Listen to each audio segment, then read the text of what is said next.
Hi hi hello ನಮಸ್ತೆ welcome to my channel. ನೀವು ನೋಡಿದ್ರಿ ಅಲ್ವಾ ವಿಡಿಯೋದಲ್ಲಿ ನಾನು ಟ್ರೈನಿಂಗ್ ಪೀರಿಯಡಲ್ಲಿ ಮಾಡಿರುವಂತಹ ಇವೆಲ್ಲ ಆ್ಯಕ್ಟಿವಿಟೀಸ್ಗಳು.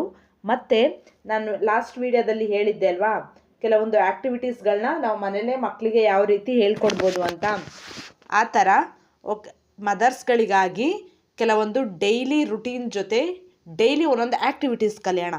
ಓಕೆನಾ? Are you ready? ಎಲ್ಲರೂ ರೆಡಿಯಾಗಿದ್ದೀರಾ? ನಾನಂತೂ ರೆಡಿಯಾಗಿದ್ದೀನಿ. ನೀವು ಮನೆ ಕೆಲಸ ಎಲ್ಲ ಮುಗಿಸಿ ರೆಡಿಯಾಗಿರಿ mothers. Okay, all the best.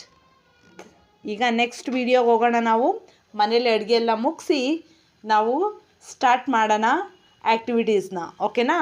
ಇವತ್ತೇನು ಅಡುಗೆ ಮಾಡೋಣ? ಇವತ್ತು ರೈಸ್, ಮುದ್ದೆ ಮತ್ತು ಮೂಲಂಗಿ ಹುಳಿ ಮಾಡೋಕ್ಕೆ ನಾನು ಪ್ರಿಪೇರ್ ಮಾಡ್ತಾಯಿದ್ದೀನಿ. ಓಕೆನಾ? ನಾನೀಗಾಗಲೇ ಅನ್ನಕ್ಕೆ ಒಲೆ ಮೇಲೆ ಇಟ್ಟಾಯಿತು. ಮತ್ತು ಮೂಲಂಗಿ ಹುಳಿ ಮತ್ತು ಮೂಲಂಗಿ ಸಾಂಬಾರು ಮಾಡಲಿಕ್ಕೆ ನಾನು ಮೂಲಂಗಿ ತೊಗೊಂಡಿದ್ದೀನಿ. ಮನೇಲಿ ಮೂಲಂಗಿ ಇತ್ತು. ಓಕೆನಾ? ಇವಾಗ ಬೇಳೆ, ಒಂದು ಗ್ಲಾಸಷ್ಟು ಬೇಳೆ ತೊಗೊಂಡಿದ್ದೀನಿ. ಬೇಳೆ ತೊಗೊಂಡು ಮತ್ತು ಇದನ್ನು ನೀಟಾಗಿ ತೊಳೆದು ವಾಶ್ ಮಾಡಿ ನಾನು ಗ್ಯಾಸ್ ಮೇಲೆ ಇಟ್ಕೊಂಡೆ. ಇವಾಗ ಮತ್ತೆ ಸ್ವಲ್ಪ ಒಂದು ನಿಂಬೆಹಣ್ಣು ಗಾತ್ರದಷ್ಟು ಹುಣಸೆಹಣ್ಣನ್ನು ನೆನೆ ಹಾಕೋತಾ ಇದ್ದೀನಿ. ಓಕೆನಾ? ಇವಾಗ ಗ್ಯಾಸ್ ಹಚ್ಚಿ ನಾವು ಒಲೆ ಮೇಲೆ ಇಡೋಣ ಕುಕ್ಕರ್ನ. ಓಕೆನಾ? ನಾನು ಹೇಳಿದೆ ಅಲ್ವಾ ಆಗಲೇ, ನಾನು ಒಂದು ಗ್ಲಾಸ್ ಬೇಳೆ ತೊಗೊಂಡು ತೊಳೆದು ನೀಟಾಗಿ ನಾನು ಇವಾಗ ಗ್ಯಾಸ್ ಮೇಲೆ ಇಟ್ಕೊಂಡಿದ್ದೀನಿ. ಇವಾಗ ಅದಕ್ಕಾಗುವಷ್ಟು ಸ್ವಲ್ಪ ನೀರನ್ನು ಹಾಕಿ, ಒಂದು ಗ್ಲಾಸಷ್ಟು ನೀರು ಹಾಕಿ ಸ್ವಲ್ಪ ಅರಿಶಿನ ಹಾಕಿ ಒಲೆ ಮೇಲೆ ಇಟ್ಟಿದ್ದೆ. ಇವಾಗ ಸ್ವಲ್ಪ ಒಂದೆರಡು ಟೊಮ್ಯಾಟೊ, ಒಂದು ಅಥವಾ ಎರಡು ಟೊಮ್ಯಾಟೊ ಇಷ್ಟ ಆಗೋರು ಜಾಸ್ತಿ ಎರಡು ಹಾಕೋಬೋದು. ನಾನು ಒಂದೇ ಹಾಕ್ಕೊಂಡಿದ್ದೀನಿ, ದಪ್ಪದಿತ್ತು ಅಂತ ಹೇಳಿಬಿಟ್ಟು. ಒಂದು ಟೊಮ್ಯಾಟೊ. ಈಗ ಲಿಡ್ಡನ್ನ ಹಾಕಿ ಕ್ಲೋಸ್ ಮಾಡೋಣ. ಓಕೆನಾ? ಕ್ಲೋಸ್ ಮಾಡಿ ಒಂದು 2 ವಿಷಲ್ ಬಂದರೆ ಬೇಳೆ ಬೆಂದೋಗಿಬಿಡುತ್ತೆ. 2 ವಿಷಲ್ ಆದ ತಕ್ಷಣ ನಾವು ಸೈಡ್ಗೆ ಕುಕ್ಕರ್ನ ತೆಗೆದಿಟ್ಕೊಂಡು ಮತ್ತೆ ಬಾಣಲಿಲಿ ಒಗ್ಗರಣೆ ಹಾಕ್ಕೊಳ್ಳೋಣ. ಓಕೆನಾ? ನಾನು ಮೊದಲನೇದಾಗಿ ಬಾಣಲಿ ಒಲೆ ಮೇಲೆ ಇಟ್ಟೆ ಮತ್ತು ಕೊಬ್ಬರಿ ಎಣ್ಣೆ ಹಾಕೋತಾ ಇದ್ದೀನಿ. ಓಕೆನಾ? ನಾನು ಹೇಳಿದೆ ಅಲ್ವಾ ಲಾಸ್ಟ್ ಟೈಮೇ, ನಾನು ಬಳಸುವಂತಹ ಎಣ್ಣೆ ಬಂದುಬಿಟ್ಟು ಕೊಬ್ಬರಿ ಎಣ್ಣೆ.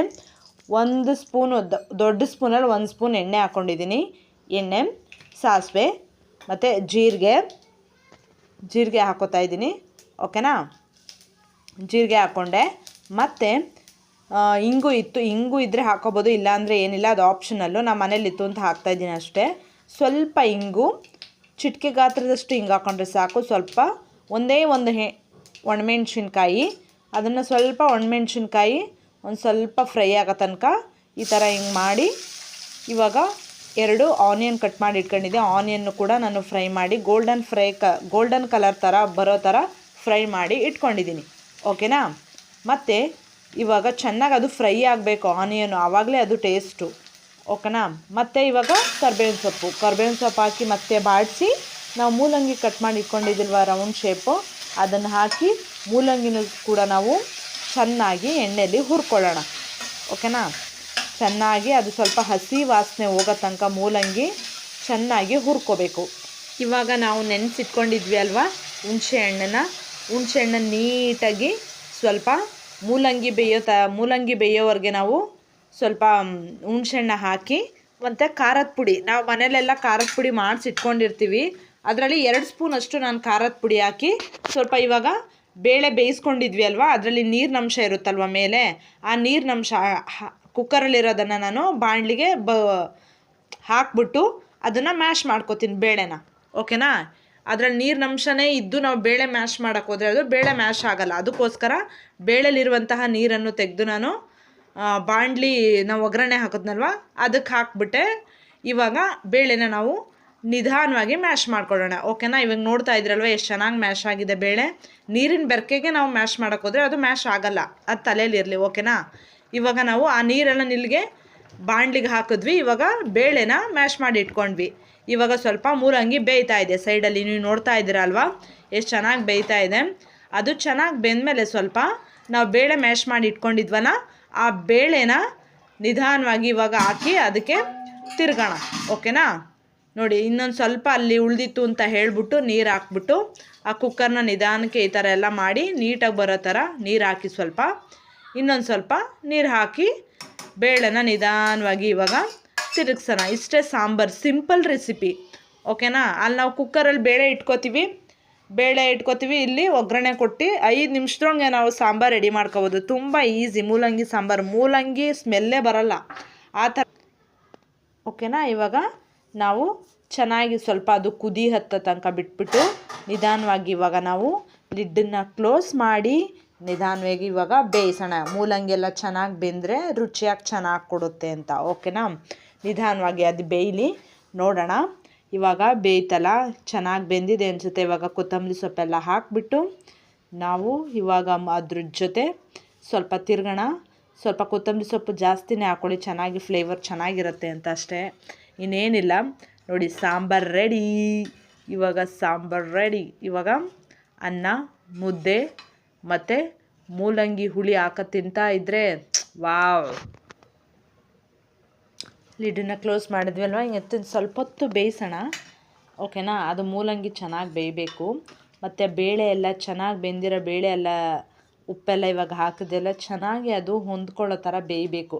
ಆವಾಗ ಬೇಳೆ ಮತ್ತು ಮೂಲಂಗಿ ಕಾಂಬಿನೇಷನ್ನು ಚೆನ್ನಾಗಿರುತ್ತೆ. ಮತ್ತು ಇದು ಚಪಾತಿಗೂ ತಿನ್ಬೋದು, ಅನ್ನಕ್ಕೂ ತಿನ್ಬೋದು, ಮುದ್ದೆಗೂ ತಿನ್ಬೋದು, ಏನಕ್ಕಾದರೂ ಯೂಸ್ ಮಾಡ್ಕೋಬೋದು. ಟೇಸ್ಟು ಚೆನ್ನಾಗಿರುತ್ತೆ. ಓಕೆನಾ. ಚಪಾತಿಗಾದರೂ ಯೂಸ್ ಮಾಡ್ಬೋದು, ಅನ್ನಕ್ಕಾದರೂ ಯೂಸ್ ಮಾಡ್ಬೋದು, ಮುದ್ದೆಗಾದರೂ ಯೂಸ್ ಮಾಡ್ಬೋದು. ನಾವು ಚಪಾತಿಗಷ್ಟು ಯೂಸ್ ಮಾಡಲ್ಲ. ನಮ್ಮ ಕಡೆ ಜಾಸ್ತಿ, ನಾವು ಮಂಡ್ಯ ಸೈಡವರಲ್ವಾ, ಜಾಸ್ತಿ ಅನ್ನ ಮುದ್ದೆನೇ ಜಾಸ್ತಿ ಇರೋದ್ರಿಂದ ನಾವು ಮುದ್ದೆನೇ ಜಾಸ್ತಿ ಮಾಡೋದು. ಓಕೆನಾ. ಮುದ್ದೆಗಂತೂ ಮಾಡಿಸಿದ ಸಾಂಬಾರಿದು. ಚಪಾತಿಗೂ ಚೆನ್ನಾಗಿರುತ್ತೆ, ಮಾಡ್ಕೊಳ್ಳಿ. ಓಕೆನಾ. ಇವಾಗ ನೋಡಿ ಇನ್ನೊಂದು ಸ್ವಲ್ಪ ಹೊತ್ತು ಲಿಡ್ ಹಾಕಿ ಮುಚ್ಚಿ ಬೇಯಿಸ್ಬಿಡೋಣ. ಅಷ್ಟೊತ್ತಿಗೆ ಲಿಡ್ಡನ್ನ ಮುಚ್ಚಿ ಇವಾಗ ಬೇಯಿಸಾಯಿತು. ಸಾಂಬಾರು ಕೂಡ ರೆಡಿ ಆಯಿತು. ಓಕೆನಾ. ರೆಡಿ ಆಯಿತು. ಇವಾಗ ನಾವು ಪ್ರತಿದಿನ ಮದರ್ಸ್ಗಳಿಗಾಗಿ ಮತ್ತು ಕಾಲೇಜ್ ಹುಡುಗಿರಾಗಿರ್ಬೋದು ಮತ್ತು ಮನೇಲಿ ಪೇರೆಂಟ್ಸ್ಗಳಾಗಿರ್ಬೋದು, ಯಾರಾದರೂ ನಿಮ್ಮ ಮಗುವಿಗೆ 2.5 ವರ್ಷದಿಂದ 6 ವರ್ಷದೊಳಗಿನ ಮಕ್ಕಳಿಗೆ ಯಾರಾದರೂ ಪ್ರೆಸೆಂಟೇಷನ್ ಕೊಡಿ. ಓಕೆನಾ. ಈಗ ಕೆಲವೊಬ್ಬರು ಬಡವರು ಇರ್ತಾರೆ, ಅವರು ಬೇರೆ ಕಡೆ ಹೋಗಿ ನಮ್ಮ ಮಕ್ಳುಗಳನ್ನ ಒಳ್ಳೊಳ್ಳೆ ಸ್ಕೂಲ್ಗಳು ಹಾಕಿ ಎಜುಕೇಷನ್ನ ಕೊಡ್ಸೋಕ್ಕಾಗಲ್ಲ, ಲಕ್ಷಾಂತರ ರೂಪಾಯಿ ಎಜುಕೇಷನ್ ಕೊಡ್ಸೋಕ್ಕಾಗಲ್ಲ. ಆ ಕೆಲವೊಂದು ಆ್ಯಕ್ಟಿವಿಟೀಸ್ಗಳನ್ನ ನಾವು ಇಲ್ಲಿ ಹೇಳ್ಕೊಡ್ತೀನಿ. ಓಕೆನಾ. ಡೈಲಿ ಕೆಲಸ ಮುಗಿಸಿ ನೀವು ರೆಡಿಯಾಗಿರಿ ಮದರ್ಸ್. ನೀವು ಮನೆ ಡೈಲಿ ರುಟೀನ್ ಜೊತೆ ಒಂದು ಆ್ಯಕ್ಟಿವಿಟಿ ಕಲಿಯೋಣ. ಓಕೆನಾ. ಬಾಯ್. ಇವಾಗ ನಾವು ಮುದ್ದೆ ರೆಡಿ ಮಾಡ್ತಾಯಿದ್ದೀನಿ. ಓಕೆನಾ. ಮುದ್ದೆ ರೆಡಿ ಮಾಡಿ, ಅನ್ನ ರೆಡಿ ಆಯಿತು. ಇವಾಗ ಮುದ್ದೆಗೆ ಇಟ್ಟಿದ್ದೀನಿ. ಮುದ್ದೆ ರೆಡಿ ಮಾಡಿ, ಮೂಲಂಗಿ ಹುಳಿ ರೆಡಿಯಾಗಿದೆ. ಚೆನ್ನಾಗಿ ಇವಾಗ ಬಾರಿಸ್ತಾ ಇರೋದಷ್ಟೇ. ಓಕೆನಾ. ಇವಾಗ ಮುದ್ದೆಗೆ ನಾನು ತೊಳೆದಿಟ್ಕೊಂಡಿದ್ದೀನಿ. ಇವಾಗ ಮುದ್ದೆ ಕುದಿ ಬಂತು ಅನ್ಕೋತೀನಿ. ಇವಾಗ ಕುದಿ ಬಂದ ತಕ್ಷಣ ನಾವು ರಾಗಿ ಹಿಟ್ಟನ್ನ ಹಾಕಿಬಿಟ್ಟು ಸ್ವಲ್ಪ ಬೇಯೋಕ್ಕೆ ಬಿಡಬೇಕು. ಓಕೆನಾ. ಇವಾಗ ರಾಗಿ ಹಿಟ್ಟು ಅದಕ್ಕೆ ಎಷ್ಟು, ಆ ಕ್ವಾಂಟಿಟಿಗೆ ಎಷ್ಟು ಬೇಕೋ ಅಷ್ಟು ರಾಗಿ ಹಸಿಟ್ಟು ಹಾಕಿಬಿಟ್ಟು ನಾವು ಬೇಯಲಿಕ್ಕೆ ಬಿಡಬೇಕು. ಅದು ಬೆಂದಾದ ನಂತರ ನಾವು ಮುದ್ದೆ 5-10 ನಿಮಿಷ ಚೆನ್ನಾಗಿ ಬೆಂದರೆ ಮುದ್ದೆ ರಬ್ಬರ್ ಥರ ಚೆನ್ನಾಗಿ ಬರುತ್ತೆ. ಸ್ವಲ್ಪ ಹೊತ್ತು ಬೇಯಿಸೋಣ, ನಿಧಾನ ಉರಿಲಿ ಬೇಯಬೇಕು. ಓಕೆ. ಜಾಸ್ತಿ ಉರಿ ಕೊಟ್ಬಿಟ್ರೆ ಅದು ಹಿಡ್ಕೊಳ್ಳೋ ಚಾನ್ಸಸ್ ಇರುತ್ತೆ. ಸ್ವಲ್ಪ ಉರಿ ಕಮ್ಮಿ ಮಾಡಿ ಬೇಯಿಸೋಣ. ನಾನು ಹಂಗೆ ಸ್ವಲ್ಪ ಕರ್ಬೇವಿನ ಸೊಪ್ಪು ಸಿಕ್ತು, ಫ್ರೆಶ್ ಆಗಿತ್ತು ಅಂತ ತಂದು ಬಿಡಿಸಿ ಇಟ್ಕೊಂಡೆ. ಓಕೆನಾ. ಇವತ್ತಿನ ವಿಡಿಯೋ ಇಷ್ಟ ಆಯಿತು ಅಂತ ನನ್ನನ್ನು ಹೀಗೆ ಫಾಲೋ ಮಾಡ್ತಾಯಿರಿ ಅಂತ ಕೇಳ್ಕೊತೀನಿ.